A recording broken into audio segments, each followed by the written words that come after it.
북한의 도발은 항상 뭐 어제 오늘 일은 아니었고, 네.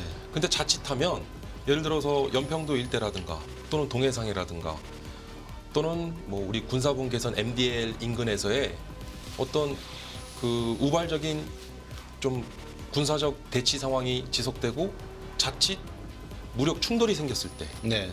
사실 국지전 형태로 이게 확전되지 않으리라는 것은 누구도 그 부분은 그 장담할 수 없는 상황이고 그 대응 시나리오의 그 범위를 넘어서는, 그러니까 정말 우발적인 그러한 군사 충돌로 인해서 한반도가 정말 있어서도 안 되고 있지 않아야 된다고 저도 뭐 바라고 희망하고 있지만, 그러한 어떻게 보면 뭐 이른바 전쟁 상황까지도 갈 수 있지 않느냐. 그 지금 북한이 올해 들어서 한 몇 발 정도 미사일을 발사를 했나요? 교수님 혹시 헤아려 보지는 않으셨겠지만 지금 대충. 벌써 신년 초부터 네. 북한이 지금 연이은 좀 도발을 하고 있는데요. 네. 뭐 서해상에 약 200여 발의 또 포격 그렇죠. 사격을 하는 것뿐만 아니라 예. 지금 연초부터 지금까지 벌써 한 10여 발 이상을 지금 발사체를 쏘아 올린 것으로 네. 지금 그렇게 저도 기억이 그렇죠. 납니다. 미사일을 수십 발 쏘고 예. 그다음에 포사격을 연평도를 향해서 200발 넘게 했고, 시정연설 내용을 보면 적대 국가로 이야기를 했고, 그다음에 미국에서 2023년인가요? 거기에 보면은 제가 듣기로는 원자력 관련해서 핵 운용에 대한 합의를 갖다 한미가 새로 한 걸로 제가 알고 있거든요. 거기에 보면 이제 제주도로 미국 핵 잠수함이 들어와서 지금 전략적인 운용을 하고 있는 걸로 추정이 되고, 제 느낌에. 그렇다 그러면 이제 북한 입장에서는 우리가 핵 가졌으니까 남쪽 꼼짝 마 그러다가 미군도 우리도 핵 가지고 있거든. 이제 이런 상황이 돼 버리니까 북한으로서는 카드 하나가 사실상 무용화돼 버린 셈이지 않습니까? 그러니까 화도 날 것 같기도 하고. 그다음에 이전 정부, 문재인 정부 때 하노이 회담을 했는데 시킨 대로 다 했단 말이에요. 소위 말해서 제 추적입니다. 영변 플러스 알파까지 합의를 생각을 하고 했는데 트럼프가 그 알파의 규모를 늘렸거나 확대했을 가능성이 있다라고 저는 생각이 돼서 북한으로서는 쏘았다. 남쪽하고 모든 회담을 하다가. 그러니까 이제 새로운 정부가 들어서자마자 김정은이의 생각은 복잡할 건데 어떻게 북미, 북러, 북중, 북일 이 외교 관계를 할 것이냐. 이거는 통남은 확실한 것 같고요. 근데 이 통남에서 끝날 것인지 아니면 여기서 진짜 화약고를 건드릴 것인지 그게 제일 궁금하거든요. 교수님 생각은 어떠세요? 먼저 북한이란 나라는요, 우리가 일반적으로 생각하는 그런 뭐 보통 국가의 그런 국가 이미지와는 좀 사뭇 좀 다르게 우리가 접근할 수 있는데, 네. 북한은 사실 북한의 도발이 어제 오늘 만의 일은 아니었습니다. 그렇죠. 항상 뭐 연례적으로 또는 정기 또는 부정기적으로 북한의 도발은 늘상 있어 왔고요. 네. 북한의 도발에 이제 가장 우리가 좀 주안점을 둬야 되는 것은 사실은 북한은 사전에 어떤 도발을 할 때는 그 도발 이후에 그 대응 시나리오를 염두에 두고 도발을 하더라는 거예요. 네. 그래서 결국은 고도의 어떤 심리전이나 또는 어떤 기만전, 그리고 어떤 그런 것들이 내포되어 있기 때문에 우리가 단순히 북한의 이런 도발의 그 프레임에 잘못하면 우리가 말려들 수 있다는 거죠. 네. 근데 이제 말씀하셨듯이 지금 사실 지난 문재인 정부 시절 하노이 회담이 사실 김정은 입장에서는 기대를 많이 했던 모양이에요. 그랬던 것 같아요. 그래서 이제 하노이 회담이 불발이 되면서 뭐 트럼프에게 이른바 뭐 뒤통수를 맞았다. 그리고 우리 남한 대한민국 정부에게도 사실 당시 문재인 정부에서는 북한을 대상으로 뭐 대북 경제 지원으로부터 그다음에 어쨌든 여러 평화적인 제스처들과 많은 메시지들을 보냈음에도 불구하고 그 모든 것들이 그 일시에 다 무너져 버린 거거든요. 그렇죠. 그리고 결국은 이제 현 윤석열 정부가 이제 집권하면서 사실은 이제 보수 정부가 또 들어서니까 사실 북한 입장에서는 좀 강경하게 좀 강경 발언과 좀 어떻게 보면은 좀 하드한 좀 그런 스탠스를 취할 수밖에 없는 상황이 되었고, 그 결과로 9.19 군사 합의가 이제 그렇죠. 무효화되는 상황까지 파기되죠. 됐는데 사실 지금 많은 국내의 군사 안보 전문가분들께서 우려하시는 부분은 9.19 군사 합의 파기였어요. 사실 그 9.19 군사 합의라는 것은 뭐 상징적 측면도 있었지만 네. 실질적으로 남북 군사 간의 어떤 군사적 대치 상황을 좀 완화시켜주고 완충지대 역할을 했었던 것이 사실이거든요. 네.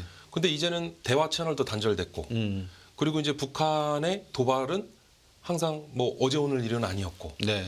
근데 자칫하면 예를 들어서 연평도 일대라든가 또는 동해상이라든가 또는 뭐 우리 군사분 개선 MDL 인근에서의 어떤 그 우발적인 좀 군사적 대치 상황이 지속되고 자칫 무력 충돌이 생겼을 때 네. 사실 국지전 형태로 이게 확전되지 않으리라는 것은 누구도 그 부분은 그 장담할 수 없는 상황이고 그러니까 이러한 부분들이 북한도 앞서 말씀드렸던 도발에 대한 그 어떤 대응 시나리오를 염두에 두고 도발을 한다고 했지만 그 대응 시나리오의 그 범위를 넘어서는 그러니까 정말 우발적인 그러한 군사 충돌로 인해서 한반도가 정말 있어서도 안 되고 있지 않아야 된다고 저도 뭐 바라고 희망하고 있지만 그러한 어떻게 보면 뭐 이른바 전쟁 상황까지도 갈 수 있지 않느냐 그런 불안감이 커지고 있습니다. 푸틴이 언제쯤 방문한다고 생각해요? 지금 4월 10일 총선이 예정돼 4월, 있는데 예. 4월 10일 전후로 네. 아마 4월 10일 그 이전에 아마 금년간 푸틴의 방러가 진행되지 않을까 하는 뭐 조심스러운 추측을 하고요. 네. 그리고 푸틴 방러 이후 4월 10일 총선 전후로 해서 그동안의 그런 무력 도발에 대한 수위와는 조금 다른 형태의 어떤 그런 좀 강력한 무력 행위가 네. 자행되지 않을까 하는 예를 들면 어떤 걸까요? 뭐 단순한 미사일 시험 발사에 그치는 것이 아니라 네. 이제는 뭐 해상에서 네. 우리 그 NLL 인근에서의 뭐 이제 수상함이나 또는 뭐 잠수함에서 직접적인 대륙간 탄도 미사일에 대한 발사 또는 그 앞서 가장 좀 우리가 좀 조심스러운 게 서해상의 그 연평도 포격 도발과 같은 네. 그러한 형태가 될 수 있다. 그리고 더 나아가서는 그 재작년이었죠. 네. 12월 26일 예. 이제 북한이 5대의 무인기를 예. 내려보냈는데 네. 그 군사형 무인기에 대한 또 다른 어떤 침투 형태가 또 있을 수 있다. 근데 이제 그동안의 군사형 무인기는 어떤 정찰 감시용으로서의 그런 기능과 역할을 네. 수행하던 것에서 예. 자칫하면 뭐 기능상의 오류라든 아니면 어떤 사전에 의도한 내용이든 그게 가령 우리 서울 수도권 상공에서 비행하던 북한의 그 미상의 무인기가 뭐 추락을 한다든가 네. 뭐 그랬을 때 또 우리 남한의 또는 그런 반응들을 또 쉽게 보면 일종의 떠보기식 그런 도발들을 하는데 그게 이제 쉽게 얘기하면 조금 더 수위가 높아질 수 있다. 네. 그래서 이제 그런 부분들 우려되고 그리고 사실은 좀 조심스러운데 북한이 그보다도 훨씬 그동안에 그 김정은 집권 이후가 아니라 그 이전에는 사실은 우리 대한민국에 그 무장 간첩을 내려보내지 않았습니까? 네. 네. 그러니까 사실은 그런 범위까지도 우리가 생각해 볼 수 있다. 그러니까는 전쟁 직전까지의 네. 그러한 어떻게 보면 그 떠보기식의 그러한 도발 행위가 나타날 수 있다. 그럼 뭐 이제 그게 가령 우리 주요 군 시설뿐만 아니라 우리 국내의 어떤 주요 산업 시설 뭐 이런 부분들까지도 일종의 사실은 그런 군사적 무력 도발이라기보다는 거의 테러에 가까운 형태로 벌어지지 않을까. 앞서서도 이스라엘과 그 팔레스타인 무장정파인 하마스와의 전쟁이라고 표현하지만 군사학자들이 그걸 전쟁이라고 얘기하기는 좀 사실 좀 부끄러운 부분이 없잖아 있습니다. 네. 왜냐하면 전쟁의 양상과는 다른 일종의 테러의 양상과 그런 특징들을 나타내고 있거든요. 네. 그리고 실제로 하마스의 그러한 이스라엘 전쟁에서 벌어졌던 여러 가지 그런 전술들 형태나 네. 이런 도발 형태가 북한으로 하여금 그런 전술을 많이 이전받고 또 그런 부분들에 대해서 좀 착안을 많이 한 거 아니냐. 예. 또 더 나아가서는 뭐 그런 부분에 어떤 군사적 지원이나 그 무기들이 또 지원되지 않았느냐. 또 그런 여러 또 정황들이나 증거들도 나오고 있는 상황이고요. 그래서 이러한 상황 속에 사실 그 어느 때보다 뭐 자꾸 이런 단어를 쓰긴 좀 조심스러운데 전쟁 발발 가능성에 대한 가능성만큼은 우리가 뭐 안보를 논하는데 순진한 동화송 얘기만을 할 수 없기 때문에 그런 부분까지도 우리가 좀 가능성을 열어두고 가야 될 것이다. 아니 근데 교수님 하시는 가운데 뭐 민감할 필요가 없는 게 대통령께서도 직접 말씀을 하셨어요. 북한이 어떤 형태로든지 도발할 준비를 하고 있는 것 같다. 전쟁이라는 개념보다는 정의보다는 충돌, 뭐 국지전이 됐든 어쨌든. 근데 주신 말씀을 요약해 보니까 육해공 그 루트가 다 존재하는 것 같고, 해군은 방금 말씀하신 뭐 잠수함을 통하든 뭐 SRBM을 통하든 도발할 수가 있는 것이고, 공군은 무인기라든지 AN2기라든지, 그래서 육상적으로는 뭐 무장공비 난파라든지. 더 할 수 있는 거는 어떻게 보면 해킹 조직들을 이용해서 대한민국 정신망을 먼저 망가뜨릴 수도 있는 여러 가지 뭐 수단이 존재하겠죠. 북한이 그 정도로 결심을 만약에 한다면, 보통 그렇잖아요. 내가 저 사람을 언제 어떻게 공격을 할 거야 그러면 연습도 하고 훈련도 하고 하는 그 내용이 있지 않겠습니까? 뭐 우리 군에서 다 추적하고 감시하고 있을 거라고 저는 확신을 하는데, 그 내용을 놓고 보면 말씀하신 그다음 사후 대책이 무엇일 거고 어떻게 우리가 빠져나가고 히트앤런을 할 것이다라는 전술까지 한미연합 체계에서는 다 준비를 할 수 있을 내용인 것 같은데, 이제 관심은 그거죠. 국민들로서는 이게 만약에 북한이 지금까지 한 행태로 보면 말씀 주신 대로 말한 것을 이행을 해왔지 말한 것을 그냥 공포로 이렇게 하고 안 한 적이 별로 없었거든요. 자기들이 친다 그러면 쳤단 말이죠. 맞습니다. 그런 관점에서 시청자 여러분들께서 그 어느 때보다도 이번에 김정은의 행동이 예사롭지 않다는 것은 대통령께서 지적하셨고 전문가분들도 말씀을 하시니까 다시 한번 좀 이렇게 긴장을 하시면 좋겠다라는 말씀을 저도 한번 드리고요. 이렇게 된 남북 관계가 뭐 9.19 합의도 파기가 되고 정말 그 한미일 협력 체제는 강화됐지만 북한 입장에서는 상당히 좀 불만스럽고 왜 이렇게 상황이 악화됐을까라고 하는 그 시작점, 그게 아까 말씀 주신 하노이 회담이라고 봐야 됩니까? 어떤 시작점이 어디였을까요? 물론 하노이 회담의 불발도 큰 영향이었지만 김정은 체제 이후에 김정은 본인 스스로도 뭐 3대 군사 노선 강화와 그리고 또 경제 부국에 대한 또 뭐 여러 주문들을 했는데 그동안 제대로 이루어진 게 없었습니다. 그래서 인민들에게도 사실 좀 본인 스스로도 궁색할 거예요. 그래서 결국은 사실은 김정은에게 주어진 옵션이 많지 않다라는 거죠.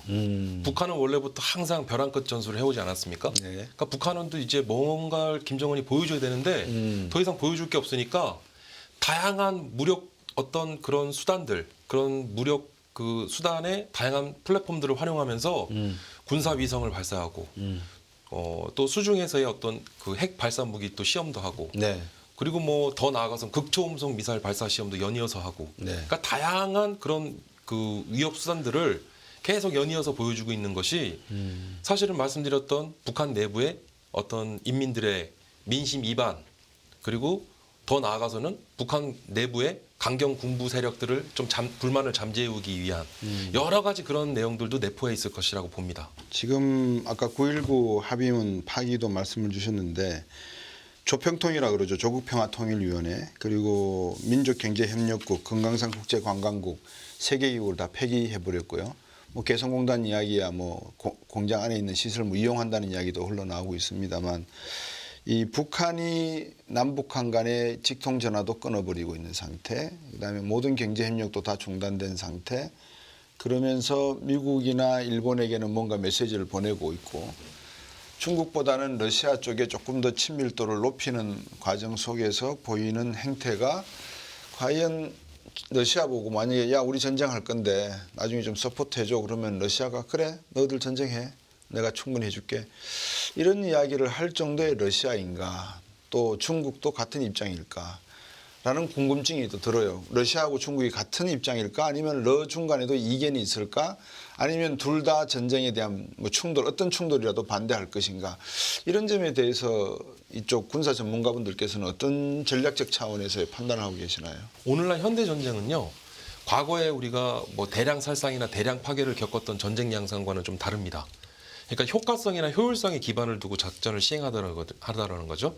그러니까 무슨 얘기냐면, 민간인들을 대상으로 또는 그러한 대량 살상이나 대량 파괴 목적보다는 적 지도부를 효과적으로 타격하거나 또는 적의 산업시설에 대한 공격을 하거나, 그리고 어떤 효과성과 효율성을 통해서 이제 상대국 또는 상대의 국민들에게 어떤 충격과 공포에 대한 부분들을 조성하면서 그러면서 그 전쟁에서의 어떤 유리한 그런 상황들을 조성해 나가더라는 거예요. 그런 것들도 보면 지금 북한의 김정은이 얘기하고 있는 것들은 그러한 전쟁과 버금가는 무력 도발 행태에 앞서서의 일종의 그런 복선 차원에서 그러한 강경한 메시지들, 강성 발언들을 쏟아내고 있는 것이 아니냐. 사실 연초에 신년초 북한의 김정은이 한 얘기 중에 또 우리가 주목할 수 있는 게 남한을 교전국이라는 표현을 또 했어요. 근데 사실 이 남한은 교전국이라는 표현은 현행 국제법상의 전쟁법에서는 그건 유효한 표현입니다. 왜냐하면 1950년 6월 25일 한국전쟁 발발 이후 1953년 7월에 휴전이 되면서 말 그대로 휴전 상태이기 때문에 북한 입장에서는 남한을 교전국이라고 지칭할 수 있는 거예요. 근데 반대로 생각하면 우리나라도 북한을 상대로 북한은 우리의 교전국이라고 말할 수 있는 거죠.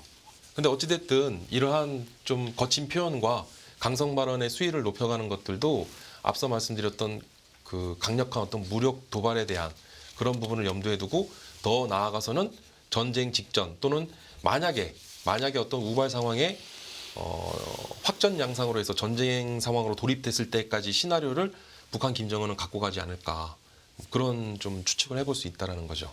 교수님, 요즘 그 북한이 제가 이제 러시아 우크라이나 전쟁을 이렇게 쭉 팔로우하다 보면 결국 그 명목적인 전쟁의 명분이라고 하면 우크라이나가 나토에 가입하고 EU의 유로존에 가입하려고 하는 중장기적으로 그런 모습을 보면서 결국 자기의 국경선이 이 나토에 의해서 포위되는 모습의 명분을 얻었다라는 이야기는 뭐 시청자분들도 다 알고 계시는 내용인 것 같습니다. 이 명분이라고 하는 게 상당히 전쟁을 하든 협력을 하든 중요한데 이 북한이 바라보는 유엔사의 개념이 조금 바뀌어가는 게 아닌가. 다시 말하면 한반도를 둘러싸고 북러, 중, 그다음에 한미일, 거기다가 중국, 대만의 문제가 있다 보니까 이 유엔사의 문제라고 하는 것이 실제 여러분들 좀 생소하실 수가 있는데 예를 들면 중국과 대만의 양안 전쟁이 벌어진다. 그러면 생태계에 있는 미군들이 파견이 될 것이다. 그러면 이 유엔사의 기능이 뭐냐 대체. 동부가 있어서의 나토가 아니냐. 그렇게 해석될 수 있는 부분도 없지 않아 있어 보여요. 그러니까 북한이 바라보는 이 유엔사에 대한 개념도 조금 우리가 지금 많은 분들에게 알려져 있지는 않은데 확장적인 측면에서 이해해야 될 부분을 가지고 북한이 시비를 걸 부분은 없는가 싶기도 하거든요. 이 부분은 어떻게 보세요? 미국은 현재 한미 상호 방위 조약, 그러니까 이제 오늘날 우리가 얘기하는 한미 동맹. 사실 이제 한미 동맹은 한미 군사 동맹으로 표현하는 게 맞습니다. 근데 이제 미 국방 수권법에도 이제 현재 주둔하고 있는 주한 미군의 숫자를 28,500명으로 제한하고 있지 않습니까? 네. 지금 평택 캠프 험프리스에 지금 이제 미군 부대가 이제 주둔하고 네. 있는데 유엔사 문제에 대해서 북한은 굉장히 불편해하죠. 그리고 북한은 사실은 전쟁에 있어서 한국 전쟁을 많이 왜곡해 왔습니다. 네. 한국 전쟁은 북한이 남침한 것이 아니다. 북한은 그런 정말 좀 억지를 부리고 있는데 이 유엔사의 존재에 있어서도 이제 미군의 존재, 그러니까 미국과 그리고 유엔에 대한 존재에 대해서도 부정적일 수밖에 없는 거죠, 사실은.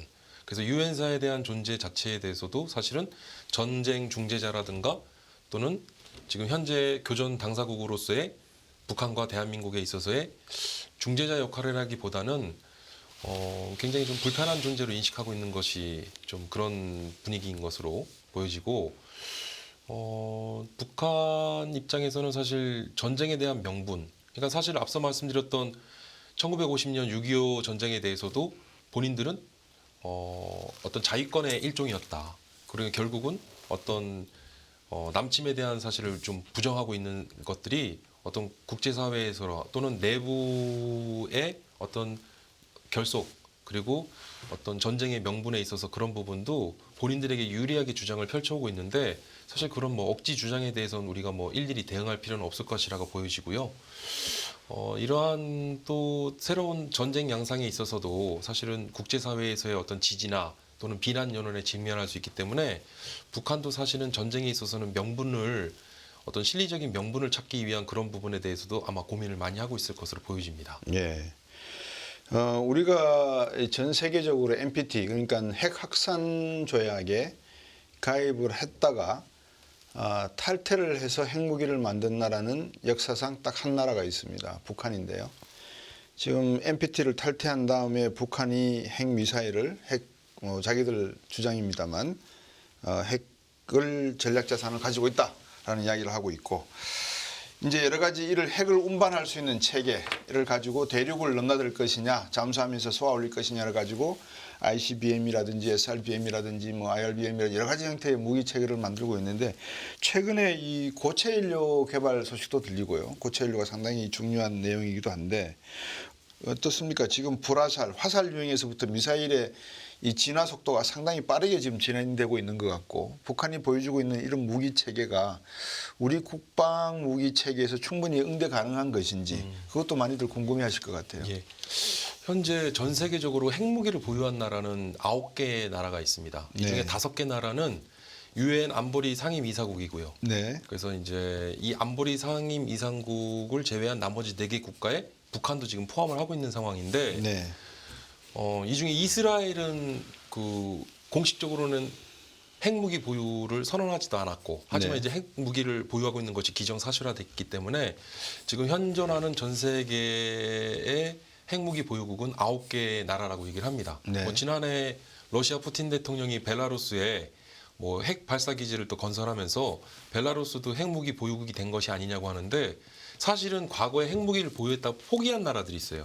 그 대표적인 게 우크라이나, 벨라루스, 그리고 남아프리카 공화국 이런 나라들이 대표적인데 어쨌든 지금의 북한은 인류 역사상 가장 무시무시한 핵무기를 보유하고 있는 것이 이제 국제사회에서도 가장 우려하는 부분이기도 한데 사실은 이 핵무기 자체에 대한 위협력보다는 사실은 이 핵무기를 투발하는 투발 수단, 그 투발 수단에 대한 투발 플래처를 얼마나 고도화하느냐. 그렇죠. 사실 이 핵무기를 보유하고 있더라도 5,000km 이상을 쏘아 올려서 미국 본토를 타격하려 하거나 또는 전 세계의 모든 나라들을 사정거리에 두고서 이 핵 투발 능력을 얼마나 고도화할 것이냐가 현재 북한이 계속 추진하고 있는 이러한 뭐 미상의 발사체에 대한 시험 발사에 대한 어떤 그런 여러 배경 중에 하나라고 말씀드릴 수 있겠는데 최근에 이제 불화살 3-31형을 발사했죠. 네, 지난 30일 오전 서해상으로 이 미상의 발사체를 발사하게 됐는데 현 합참과 우리 정부 당국에서는 이 미사일이 북한의 불화살 3-31형일 것이라고 지금 분석을 하고 있습니다. 네. 그러니까 아직 정확한 그런 재원 분석이라든가 그런 것들은 지금 현재 분석 중에 있는 상황인데 현재 탄도의 어떤 비행 특성이라든가 네. 그다음에 뭐 여러 가지 그런 것들을 고려했을 때 북한의 3-31형의 순항 미사일일 것이다. 그렇게 추측을 하고 있는데 이 미사일의 특징은 사거리가 2,000km에 달합니다. 그리고 이제 미사일에 대한 발사 플랫폼을 지상에서 그리고 또는 수상함이나 잠수함에서도 발사할 수 있기 때문에 네. 여러 가지 이제 다목적 플랫폼의 발사 형태로서 굉장히 우리에게도 위협적인 미사일이라고 말씀드릴 수 있겠습니다. 게다가 이 불화살 3-31형에도 그 전술핵의 핵탄두를 경량화 소형화를 해서 핵탄두를 실어서 쏘아 올렸을 때는 이제 전술핵의 그러한 또 발사체로서 또 사용될 수 있기 때문에 상당히 위협적인 미사일이라고 말씀드릴 수 있겠습니다. 핵폭탄을 만들었다가 핵을 제거했던 나라가 남아공이 세계 유일한 국가인데 핵을 제거하자마자 남아공은 뭐 약소국가로 중진국도 아니죠. 약소국가로 전락해버리는 인종차별의 어떤 이미지를 아직도 못 뿌리고 있는. 그러다 보니까 북한은 핵에 대한 그런 욕심은 계속 가질 수밖에 없는 상황이고 일본은 어떤 입장일까요? 이런 미사일의 사거리가 늘어나고 실험을 이렇게 하는 걸 보고 일본 쪽에서 제일 먼저 손을 내밀어서 그러니까 미국은 명시적으로 회담하자 하겠지만 일본의 특성상 숨어서 하지 않습니까? 원래 밑자락은 숨어서 까는데 일본의 지금 움직임이 어느 정도 있을까요? 어떻게 보세요? 사실은 뭐 두 가지로 바라볼 수 있겠는데요. 표면적으로는 일본도 자국민을 보호해야 되기 때문에 사실은 어떤 전쟁 억지와 그런 어떤 도발 위협에 대해서는 굉장히 좀 불안할 겁니다. 그런데 또 하나는 일본은 사실 전범 국가로서 일단 군대를 보유하지 못한 그런 보통 국가를 또 지향하겠다라고 해서 지금은 이제 또 군사 노선에 대한 또 그런 강경한 노선을 또 표명하고 있는 상황인데 일본은 정식 군대를 보유하지 않았음에도 불구하고 전 세계 5손가락 안에 드는 군사 강대국입니다. 그리고 또 일본의 기술은 한 달 이내에 핵무기를 개발할 수 있다라고 할 정도의 그러한 또 핵무기 관련 이제 핵 관련된 그런 어떤 기술들을 보유하고 있는 것으로 그렇게 또 분석을 하고 있고요. 일본은 여러 가지로 접근할 수 있을 것 같은데 크게 두 가지. 앞서 말씀드렸던 기본적인 자국의 안보 태세를 방어하기 위한 측면. 그리고 또 하나는 오히려 북한을 그런 일본의 그 군사 우경화에 따른 그러한 어떤 또 주요한 카드로 활용하려 들지 않을까. 뭐 실제로 그런 모습들이 또 보여지기도 하고요. 네. 네. 지금 시정연설을 봐도 그렇고 아까 교수님도 말씀을 한 게 주신 게 경제 상황에 대해서 말씀을 주셨거든요. 자력 경쟁에 대한 내용이 시정연설의 두 번째 중요한 내용이었던 것 같아요. 실패했다. 그래서 새롭게 허리띠를 졸라매자. 이게 새시대 천리마 정신이라고 제가 들었는데 확실히 김정은 입장에서는 경제가 무너지게 되면 인민들의 정권에 대한 어떤 의구심 또는 반항심이 커져간다는 것은 본인이 느끼는 것 같아요. 어떻습니까? 지금 장터라든지 여러 가지 북한 내부의 경제 활동 상황이 당연히 코로나 이후에 상당히 위축됐을 것은 분명한데 경제 상황이 어려워지면 결국 이 문제를 해결하는 방법은 지금까지 우리가 논의해왔던 충돌을 통해서 신경을 밖으로 돌리게 하는 거 아니겠습니까? 그 가능성에 경제적인 문제가 어느 정도까지 지금 되고 있는지 혹시 교수님께서 아시는 부분이 있으면 좀 설명해 주세요. 지금 김정은 체제 이후에 김정은 집권 초기에는 사실 우리가 북한의 경제에 있어서 가장 중요한 게 식량 문제였는데 당시 김정은 집권 초기 탈북민들 이야기를 들어보면 식량 문제가 의외로 그렇게 어렵지 않더라는 또 이제 최근 그때 당시에 이제 정보 기관들의 그런 수집된 내용을 우리가 확인할 수 있었는데 네. 최근에 수집된 또는 그런 탈북민들의 그런 좀 진술 내용들을 좀 종합해 보면 정말 어렵다라는 거죠. 그러니까 북한이 지금 더 이상은 사실은 유엔의 안보리 제재 이후에 벌써 십수년 동안 그 국제사회로부터 경제 제재를 받아서 고립되어 왔습니다. 그러니까 무인도와 같은 그런 상황 속에서 어떻게 보면 버텨온 것인데 앞서 말씀드렸던 새시대 천리마 정신인데 이건 이제 1950년대 이제 6.25 전쟁 종전 이후 이제 6.25 전쟁 휴전 이후에 네.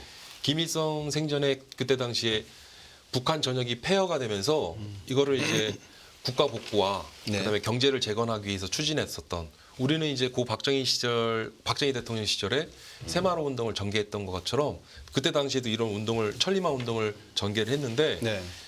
김정은 입장에서는 이러한 새시대 천리마 정신을 통해서 다시 한번 북한 경제를 좀 일으켜 세우고자 하는 그런 희망 사항인데 사실 많은 전문가들이 바라보는 관점은 똑같습니다. 결국은 이제 북한 주민을 쥐어짜기 하는 거다. 결국은 이러한 북한 주민들에 대한 쥐어짜기식의 결국은 그러한 뭐 심산인 것 같은데 사실 김정은 입장에서도 이 두 가지 외에는 마땅한 대안이 없어 보이고 결국은 이러한 새시대 천리마 정신에서도 사실은 일부 효과는 나올 수 있겠지만 근본적으로 북한 경제를 다시 뭐 되살리기 위해서는 사실은 이 새시대 천리마 정신보다는 네. 아마 강력한 무력에 의한 그런 행동에 돌입하지 않겠느냐 그런 부분들이 이제 가능성을 열어놔야 된다는 것이죠.